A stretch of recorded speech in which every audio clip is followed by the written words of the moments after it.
Hello everyone, Mr.G here. Thank you guys so much for 40 subscribers. I know it might seem weird to make a 40 subscriber special since people usually don't start making these things until they get like 50 subscribers. But yeah, I actually can't think of a good excuse here. I'm just so shocked I managed to get this many. None of my other attempts at ever making a YouTube series or just an internet thing in general have ever reached 40. They usually always stop at like 20 or something. So, what did I do to celebrate? Oh ho ho. For this one, I decided to take a look back into the past. My past, as a matter of fact. To look at media that traumatized a lowercase g. Content warning, some of this stuff might be disturbing for some of you younger viewers out there. And another disclaimer I want to give out. My channel, I think, is still too young for a copyright strike, so I'm just going to be using images and recreations for a lot of this stuff. I hope you're okay with that. So, how am I ranking these? Well, quite honestly, I don't really have a particular order for these things, except for the last thing I'll talk about. The last thing I'm talking about today is something that genuinely terrified me to even look at the cover of the media that it was. And whenever I saw it, I was filled with a sense of dread that someone would want to watch it. So yeah, besides the number one thing, nothing on this list really has an order per se. It's just kind of things that just scared me.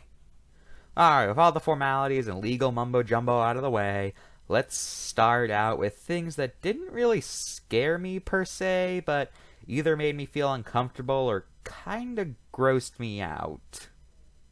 First of all, any of you remember Mr. Meaty? It was a puppet show about two guys who worked in a— why am I beating around the bush? It was the tapeworm episode! Everyone who grew up in the 2000s got traumatized by this terrifying thing of an episode. No joke, when I first saw this episode, I had a stomach virus. So do you really think that seeing these guys fish a worm out of someone helped? It did not. It made me throw up even harder, and it made me unable to eat for the rest of the day. The reason I put this in the gross out section rather than the fear section is because, unlike a lot of people, this one didn't actually freak me out, it just really grossed me out. Then at the end where the Steve Irwin guy eats the worm. Ugh. Now this next thing is actually something I can't even find what media it came from, so I can't even find a clip or know what to direct you guys to. But when I was younger, I remember my dad was once watching this TV show, and it featured this guy who kinda looked like he was dressed like a cowboy. And he said that in order to keep people from eating his sandwiches, he would put snot and spit on them. Sorry, just describing it is bringing back some repression. So yeah, ever since I saw that, I have been completely unable to eat bologna, because every time I try, I'm just reminded of that cowboy guy, and imagining him spit or snot on my food. So yeah, turkey for life. Next up, once upon a time when I was younger, I turned on the TV, which had previously been set to Cartoon Network, and as a lot of you people know, at night Cartoon Network turns into Adult Swim. So I was turning on the TV, and Family Guy happened to be on. And the scene that happened to be on was a scene where Brian was eating Stewie's vomit. I don't even want to pull up any pictures from that scene. It still grosses me out to this day. And the fact that it's yellow made me unable to eat scrambled eggs for a while. In fact, I still preferred fried, but that's just because fried has a better texture overall. And if you scrambled egg lovers want to fight me, then fight me. And finally, this frickin' banana that I always saw on carnivals just kinda gave me the heebie-jeebies. Like, whenever I saw it, I just felt uncomfortable. Looking at it, I was just like, what is that thing? Does it want to eat me? Ugh. So yeah. Actually, in general, anthropomorphic bananas kind of freaked me out, and I don't know why. Well, I wouldn't say freak out, they just made me uncomfortable. Just anthropomorphic bananas. Now, there's another reason that bananas freak me out, but I'll talk about that when I get to toxic terrors. If you're an etymologist, then you probably know what it is. Or at least you can guess. Other than that, though, I don't really remember much of what made me grossed out as a kid. I guess nausea either isn't something you remember as well, or I just have a really strong stomach or something like that. I don't know. But enough beating around the bush, let's get into the things that actually creep me out, and sometimes even gave me nightmares. And you guys are definitely gonna laugh at the first one. I was scared of Mr. Peanut. Yes, the Planters mascot. Why was I scared of this guy? I have no idea. Looking at him now, I genuinely have no idea what it was about him that made me scared of him. He doesn't have a threatening design. He doesn't look uncanny. What did I see in this guy that made me think he was some sort of horrible monster? Well, I mean, he's a corporate mascot. Of course he's a monster, but you know. No joke. I once had a nightmare where Mr. Peanut was hunting down the Pixar lamp and then killed it. I'm not even joking. That's an actual dream I had. Okay, that was probably the stupidest thing on this list. And if you guys are afraid of Mr. Peanut, please tell me, because I do not want to be the only person who is afraid of this guy. Now, I want every 2000s kids to repeat after me.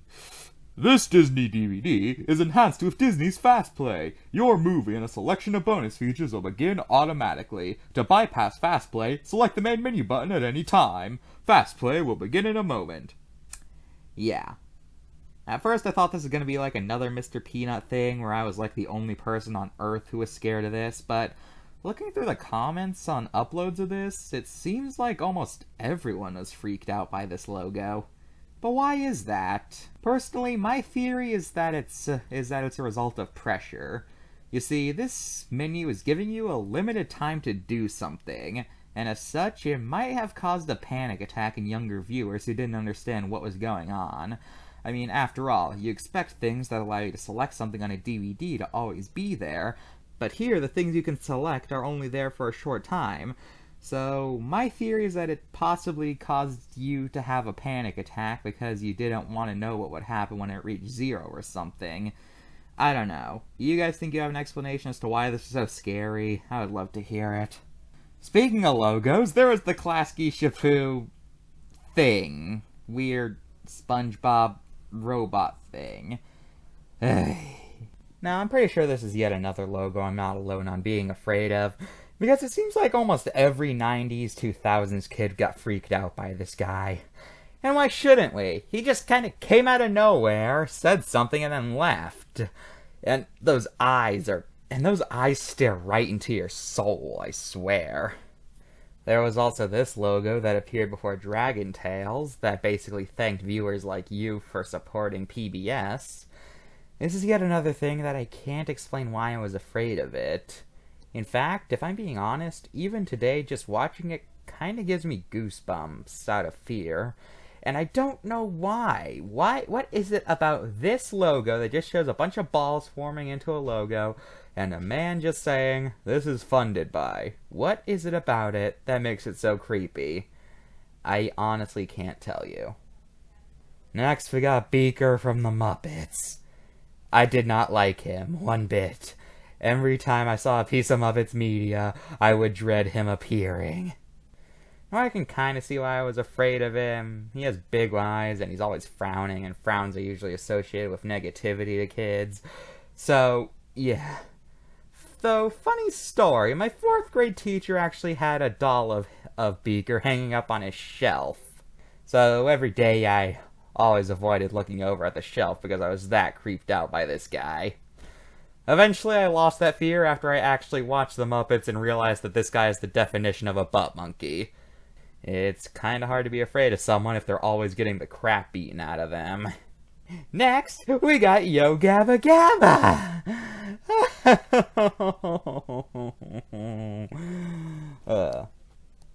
No, I'd just like to give out a disclaimer right now. I was not freaked out by puppets like a lot of kids. I had no problems with Sesame Street or things like that. But this show, I don't know what it was about this show that freaked me out so much, but this show caused at least 5 nightmares when I was younger. I think it's the fact that nobody's mouth ever moves on this show. All the puppets just kind of talk and words come out. I mean, what kind of lazy, low-effort show doesn't even have mouth movement or anything? I defy you to find me a single piece of media that doesn't have a character's mouth. Wait a minute. Anyway, I think another thing that freaked me out about the show is just how isolated the whole thing was. Like, on Sesame Street, they're in a city that you can assume is connected to the rest of the world. But in this show, all the characters just live in a diorama in this white void. And it's creepy. Sure, we have celebrity guest stars now and then, but they just kind of appear out of nowhere with no indication that they can just leave at any time. This show is very isolated, and it's honestly creepy. When I was younger, whenever I saw the opening, I was just like, are you okay? Does anyone know you're here? Do you need help? Is this an insane asylum? These thoughts always race through my head when I watch this show. I also had a hard time watching it after one particular nightmare that's ended up scarring me for a few months. In that dream, the characters found out that underneath their land, there was a den belonging to a giant eel-like puppet that would eat you limb by limb. Once a day, he would rip off a limb and then leave you there to suffer until tomorrow, where he ripped off another one until you were finally dead. So yeah. Then we got the classic Fun is Infinite from Sonic CD. Yeah, this one is just creepy. I don't think I need to explain why this is creepy. Text in another language, creepy music, Sonic wearing a whatever the heck that is mask. Do I even need to explain it? There was also Nick Jr.'s old mascot face. Why was I afraid of this guy? He's pretty cool. But I think it's another thing like Yo Gabba Gabba. It's just, he seems so isolated. I mean, this guy is just a face on a colored background. There's nothing really comforting about it. He seems alone, like there's no indication of where he is spatially. I guess he's just supposed to be your TV or something? I don't know. He's just there. I also had several nightmares about this guy, one of which, that I still remember in great detail, had him wheel into my room on this weird computer thing and then started kissing me while I was sleeping. Even going, mwah, mwah, mwah, mwah, mwah, mwah, mwah. Yeah, that was weird. So you guys know the Annoying Orange. Well, his creator made another series, one that ended up traumatizing me from drinking Kool-Aid. It's the Kool-Aid Killer. It's a series where the Kool-Aid Man goes nuts and starts killing people, and nothing can stop him. Now, in hindsight, this is definitely supposed to be a parody of horror movies, since they picked like the stupidest thing possible to be a killer. But I didn't know that when I was younger. I thought this was an at-face value horror project. And I was afraid of getting a Kool-Aid packet that had a picture of this version of the Kool-Aid Man on it. Because in the video, they were like, this is his calling card or something like that. And I didn't know what a calling card was. I thought that was literally something that you had and then someone would kill you because you had it. So yeah, I was afraid of drinking Kool-Aid for a while because I was afraid I'd see this guy, he'd burst through my wall, and then he would kill me. And then there's the entire holiday of Halloween. As a kid, I had a love-hate relationship with Halloween. On the one hand, you had free candy and the fact that you got to hang out with friends. Unfortunately, Halloween wasn't a holiday that they called school off for, so that was unfortunate.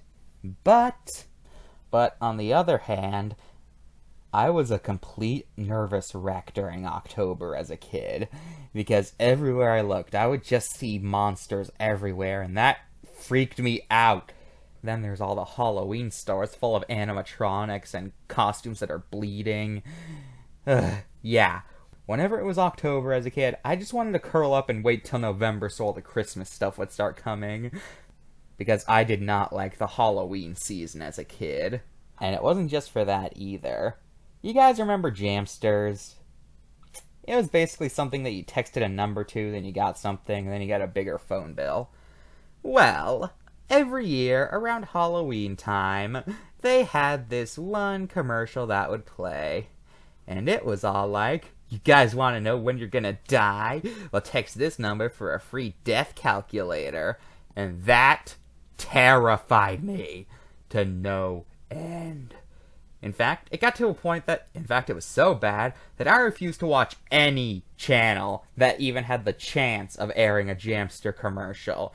So as such, during October, I would primarily only watch Disney Channel, since that generally only had promos for Disney-related stuff.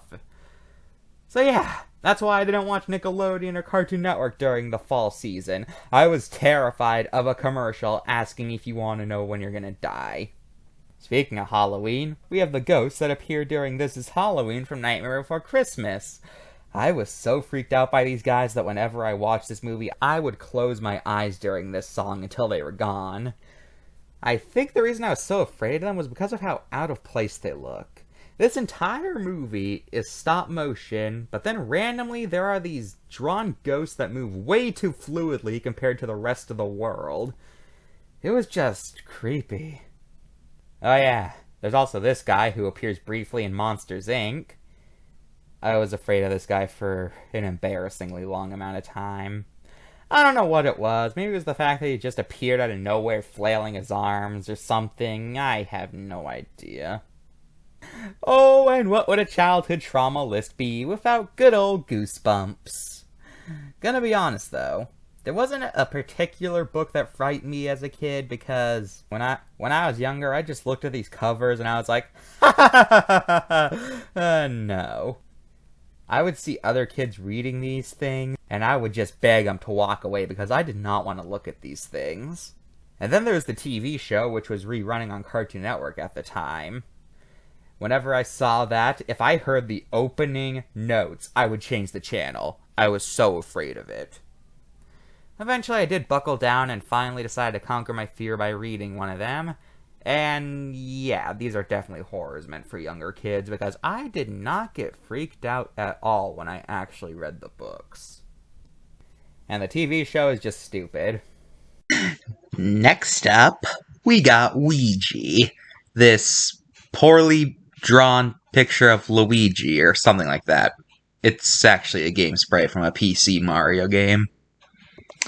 This guy, I was so terrified of, genuinely terrified of, that I thought that he was some sort of evil entity, creature thing, that if I said anything negative about, he would hunt me down and kill me. In fact, even just looking at this picture, I'm afraid that those eyes are going to stare right at me or something. If that happened, I think I would crap myself. Next up, when I was younger, I ended up watching A Nightmare on Elm Street with my parents. And of course it freaked me out. Why wouldn't it? I mean, this is literally a movie about a guy who kills children by entering their mind while they sleep. Oh, I was so scared of this movie for the longest time. It was not until very, very recently that I stopped. And also, speaking of horror movies, there was also the original It, which I ended up seeing clips of, and it freaked me out to no end. Now for the next one, here's a little bit of context. Imagine you're a kid in the 2000s, you're just harmlessly watching SpongeBob, and hey, here's one you haven't seen. Oh, how cute. SpongeBob breaks his butt and now he's afraid to go outside. Oh, look, Sandy and Patrick are trying to get him out by pretending there's a gorilla attacking, and then there's 2 Patricks? Okay, it's probably just some random guy, or this is one of those one-off gags like that Mr. Krabs imposter in that one episode. What the fudge is that thing? Yep. Out of nowhere comes an angry gorilla who proceeds to beat up everyone. And my kid brain was just like, what is going on? What is that thing? No joke. Whenever I saw this episode was coming on, I changed the channel. I was that afraid of this gorilla. Oh, there's also the donkey transformation from Pinocchio. That's a classic. One that scarred children for generations. I think the worst part about this is that it legitimately feels like something straight out of a horror movie. There's not that much music in this scene, and the character transforming is literally screaming in agony for his life. The worst part about it is, this never gets resolved. Pinocchio just dips, meaning that every child who is sent to this island is now forever trapped as a donkey forever. Oh. You know, weirdly enough, despite how much it scared me, I actually respect the movie for doing this. It's not very often a movie has the bad guy winning. And to be honest, I kinda wish more kids' movies would do this, to show that sometimes in life, bad people get away and there's nothing you can do about it. Speaking of dark Disney things, there was the deleted scene from Cars I ended up watching where Lightning McQueen ends up surrounded by dead bodies. This scene isn't scary nowadays, but as a kid, this made me feel super uneasy. Okay, some more context time. I used to watch Boomerang a lot as a kid, mostly because my parents banned me from the regular Cartoon Network. And when I say banned, I didn't mean just like we weren't allowed to watch the station. We also just were straight up not allowed on the website. Because my parents genuinely thought Cartoon Network was a virus. Because as we all know, viruses have TV stations. And thanks to Boomerang, I was introduced to two things that absolutely haunted my young child mind. First was the Tom and Jerry skit where Tom literally goes to hell. Isn't that lovely? And the other was these guys, the Banana Splits. I swear I wasn't afraid of puppets, it's just that the ones that I grew up with were all terribly designed. These guys would appear in so many commercial breaks, and I was so freaked out, because much like Yo Gabba Gabba, there was nothing innocent to them like the Sesame Street Muppets. These guys were just guys in costumes. They had eyes that never moved or even had the illusion of movement. So yeah, I was terrified of these guys long before they were used in that horror movie. These guys were used in a horror movie? Really? Hey, you guys like aliens? No, I'm not talking about Alien. I didn't find out about that until after what I would consider the line where I draw the end of what I consider childhood trauma. But, as a kid, I was terrified of extraterrestrial beings. I was so convinced that they would come down to Earth, kidnap a bunch of people, do some weird sciencey thing to them, and they would never be allowed to leave, ever. And we couldn't do a thing about it, because aliens were superior to us.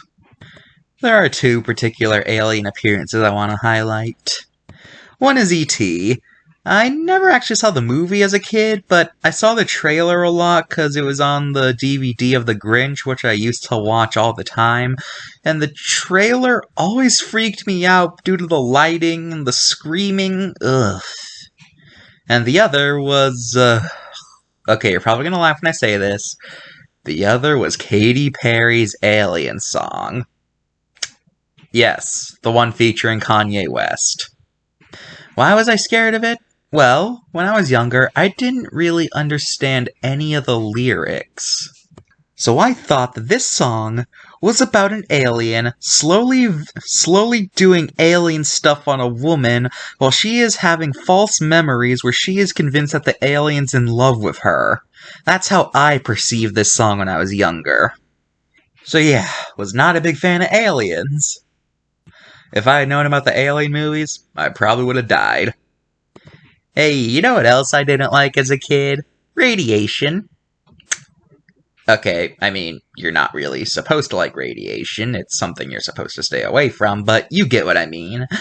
Thanks to cartoons, I was convinced that if you went anywhere near radiation of any sort, you would turn into a horrifying monster that society would want to kill or use you for experiments, or you'd have to become a superhero. And much like aliens, there was a song that you guys will probably laugh at me about for being afraid of. It's Britney Spears' Toxic. Yep, that song freaked me out. Why? Because when I was younger, I didn't know toxic also meant an unpleasant person. I thought it was literal. I thought she was singing about a person who was radioactive or something, who was trying to kill her. Yes, really, I thought this was a song about someone trying to kill Britney Spears. Feel free to laugh at me all you want in the comments. These are my opinions. You got your own.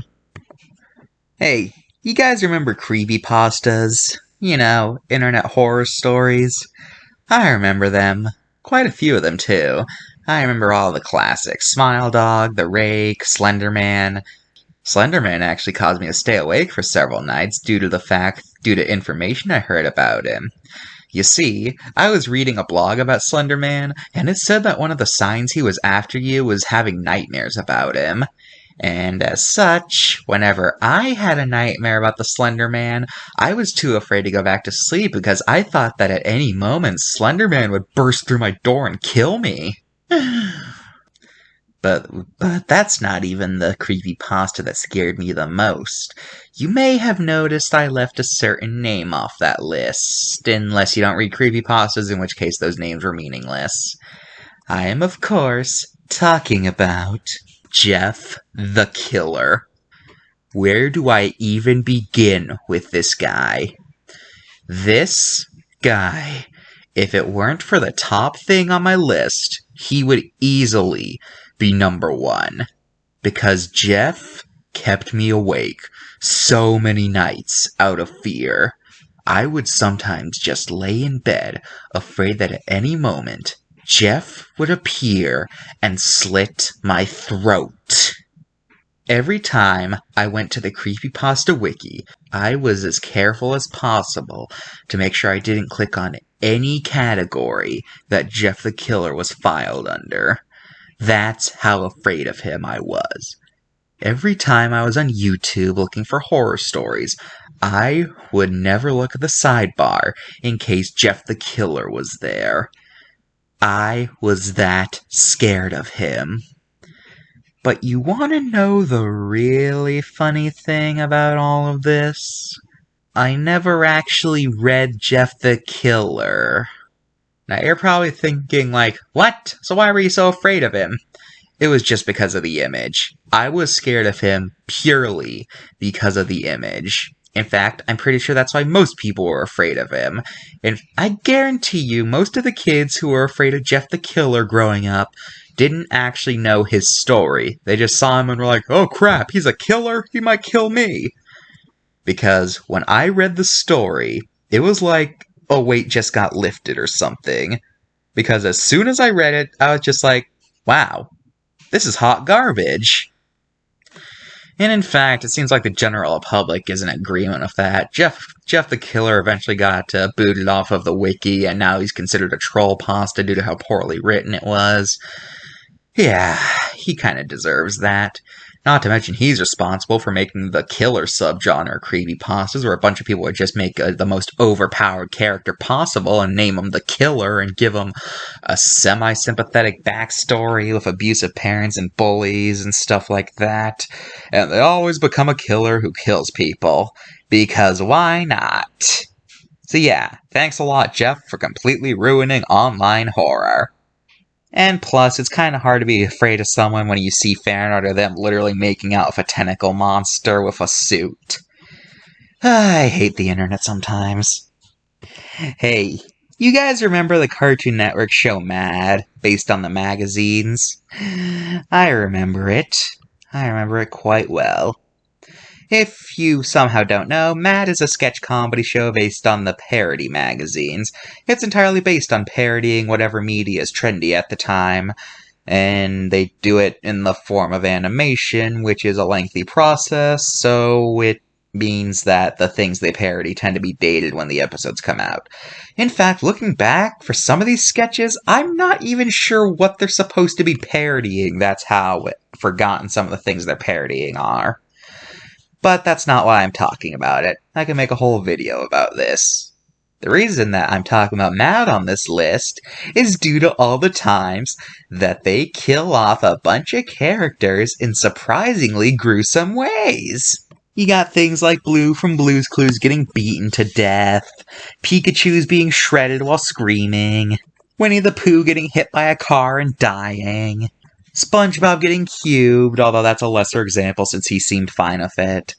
Elmo getting crushed alive, and the one that got me the most was Lightning McQueen getting slowly squished while begging for his life. Sheesh, what did these guys have against cars? Seeing all these characters that I like getting killed in such violent ways genuinely made me feel uneasy. I've always felt this way when parodies do this. Like that scene in Shrek 2 where they toss the Ariel parody to a bunch of sharks. Yeah, that always bothered me so much. I don't know why I always feel so uncomfortable when parodies kill off characters. I just do.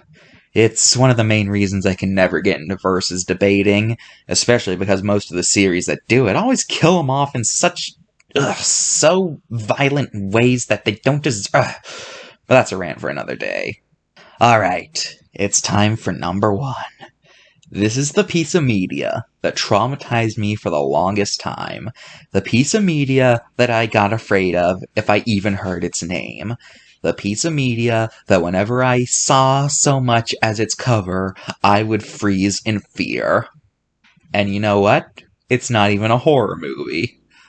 What is it, you might be asking? Well, let's get into it. The thing that scared me most as a kid was the 1998 animated movie, The Prince of Egypt. Let me set the stage here. Imagine being a kid whose family regularly goes to church. Imagine in Sunday school you learn about the story of Moses and how God sent down a bunch of plagues to torture the Egyptians whose Pharaoh refused to let the Hebrews go. Imagine that already being a scary enough story for you. And now imagine you get to see that in all of its detail. Yep, this movie visualized for me a story I was already afraid of into very animated form. This movie gave me nightmares. It made me afraid whenever I saw its cover. I was afraid to watch Road to El Dorado because its art style was identical. This movie messed me up. Whenever I saw someone else watching it, I would just freeze in fear. That's how scared I was of this movie. Because, in addition to the plagues, this movie has characters getting whipped. It features babies being fed to crocodiles. It features children being smited. So much. Just so much. I've been meaning to rewatch this movie. I really have. I keep hearing that it's one of the greatest animated films of all time, and as such, I have really been meaning to watch it. I just can never find it anywhere. I mean, I've listened to its soundtrack and it's awesome, but yeah. I can never forget the trauma this movie gave me. Well, that's all for this video. I hope you enjoyed my romp through memory lane. What are some moments from shows or movies that creeped you out as a kid? I would love to hear. Leave your answers in the comments. And for my 50 subscriber special, maybe I'll talk about more nostalgic things. I don't know what else I could talk about, but hey, we'll see. Bye!